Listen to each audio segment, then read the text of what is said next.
जय हिंद। खून से लथपथ शरीर में 15 गोलियां, फिर भी दुश्मन पर हमला करना, ये कोई फिल्मी कहानी नहीं बल्कि कारगिल युद्ध के हीरो योगेंद्र यादव की रियल स्टोरी। 10 मई 1980 को यूपी के बुलंदशहर जिले में जन्मे योगेंद्र यादव के पिता भी भारतीय सेना का हिस्सा थे। उनके पिता ने 1965 और 1971 की लड़ाई लड़ी। पिता से शौर्य के किस्से सुनकर बड़े हुए और 1996 में महज 16 साल की उम्र में फौज में भर्ती हो गए। 1999 की गर्मियों में जब कारगिल की जंग शुरू हुई, उस समय योगेंद्र यादव ने सेना में अपनी ट्रेनिंग पूरी ही की। 18 ग्रेनेड्स के हिस्से के रूप में योगेंद्र सिंह यादव को टाइगर हिल के 3 सबसे खास बंकरों पर कब्जा करने का काम सौंपा गया था, जहां पाकिस्तानी सैनिक घुसपैठ करके बैठे हुए थे। 2 जुलाई 1999 को योगेंद्र अपने कमांडो प्लाटून घातक के साथ आगे बढ़े। उन्हें करीब 90 डिग्री की सीधी चढ़ाई करके 16,500 फीट ऊंचे पहाड़ पर चढ़ना था। यह एक जोखिम भरा काम था,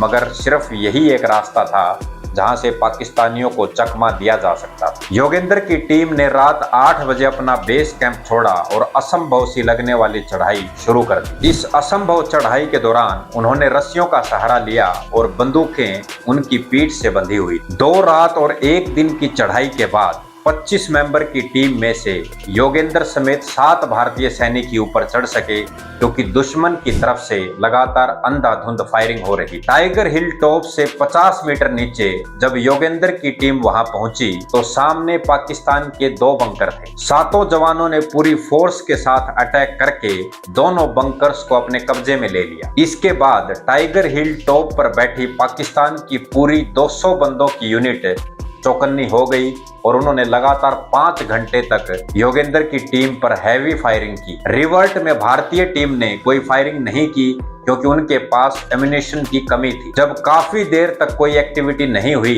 तो पाकिस्तान के 10 से 12 सैनिक ये चेक करने के लिए आए कि भारतीय सैनिक जिंदा है या मर गए। घात लगाए बैठे इंडियन कमांडोज ने एक ही झटके में लगभग सबको खत्म कर दिया। लेकिन इस संघर्ष के दौरान कुछ पाकिस्तानी सैनिक भागने में सफल रहे। उन्होंने ऊपर जाकर भारतीय सेना के बारे में अपने साथियों को बताया। तभी पाकिस्तानी सेना ने अपनी साथियों की सूचना की मदद से योगेंद्र की टुकड़ी को 3 तरफ से घेरकर हमला कर दिया। योगेंद्र यादव ने बताया कि हम एक ऐसी कंडीशन में थे कि 1 कदम आगे रखें तो भी हेडशॉट और 1 कदम पीछे रखें तो भी हेडशॉट, यानी मौत निश्चित थी। तो हमने आगे बढ़ने का निश्चय किया। इसमें योगेंद्र के सभी साथी सैनिक शहीद हो गए और योगेंद्र के शरीर में भी करीब 15 गोलियां लग चुकी थी, मगर उनकी सांसें चल रही थी। आंखें मूंदे हुए वो मौके की तलाश में थे। वहीं दूसरी तरफ पाकिस्तानी सैनिक जमीन पर गिरे भारतीय जवानों पर गोलियां मार रहे थे, चेक कर रहे थे कि इनमें से कोई जिंदा तो नहीं है। योगेंद्र यादव ने बताया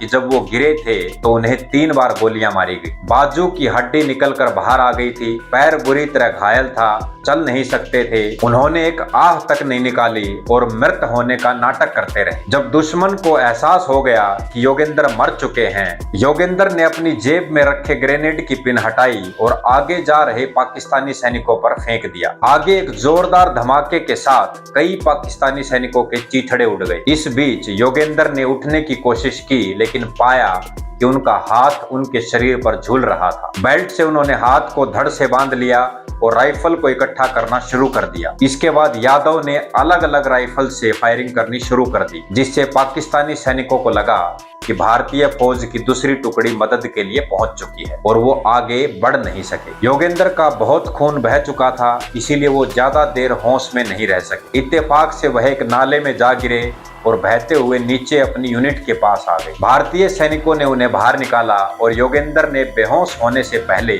अपने सीओ को पाक सेना की सारी पोजीशंस डिटेल में बताई, जिसके बाद भारतीय सैनिकों को आगे बढ़ने का मौका मिल गया और वो आसानी से ऊपर चढ़ गए। जब 3 दिन बाद योगेंद्र यादव को होश आया तो उन्हें खबर मिली कि भारतीय सेना ने टाइगर हिल पर तिरंगा फहरा दिया है। युद्ध के बाद योगेंद्र सिंह यादव को अपनी बहादुरी के लिए परमवीर चक्र से नवाजा गया। बहुत कम ऐसे सैनिक हैं जिनको ये पुरस्कार जीते जी मिलता है। मात्र 19 वर्ष की आयु में परमवीर चक्र जीतने वाले ग्रेनेडियर यादव सबसे कम उम्र के सैनिक हैं जिन्हें यह सम्मान प्राप्त हुआ है। कारगिल युद्ध के वीरों की शौर्य गाथाएं जानने के लिए हमारी सीरीज कारगिल वॉर हीरोज के बाकी एपिसोड भी जरूर देखें।